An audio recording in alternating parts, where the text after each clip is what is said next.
qo'mitasining tegishli buyrug'iga asosan respublika bo'ylab barcha turdagi transport vositalarining vazn va hajm parametrlarini nazorat qilish punktlari faoliyatini tashkil etish, ulardan foydalanish va nazorat qilish hamda nazorat tadbirlarini vakolatli organlar bilan birgalikda tashkil etish vazifasi avtomobil yo'llari texnik holati tahlili va harakat xavfsizligi markazi zimmasiga yuklatildi. Shunga ko'ra, avtomobil yo'llari texnik holati tahlili va harakat xavfsizligi markazi respublikaning har bir hududida nazorat ishlarini amalga oshirishi uchun raqamlashtirilgan va zamonaviy texnikalar bilan jihozlangan ko'chma nazorat punktlari tashkil qilingan maxsus avtomobillar bilan ta'minlanmoqda.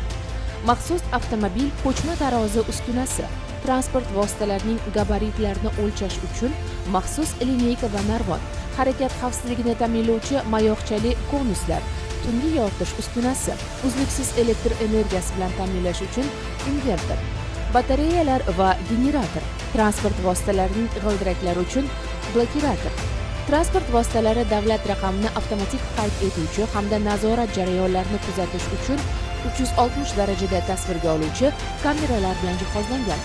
Maxsus avtomobil ishchi xonasi, internet va server ulanmalari, zamonaviy kompyuter jihozlari, xizmat telefoni, isitish hamda sovutish tizimlari bilan to'liq jihozlangan.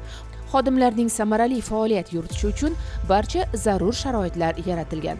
Shuningdek, har bir xodimning bejigida joylashtirilgan QR kod orqali xodimga oid barcha ma'lumotlar, shu jumladan o'lchov uskunalarining amaldagi sertifikatlari haqidagi axborotlarni onlayn tarzda ko'rish imkoniyati mavjud. Shuningdek, tarozi uskunasi Bluetooth orqali noutbukka ulangan, o'lchov natijalari avtomatik ravishda noutbukka uzatiladi.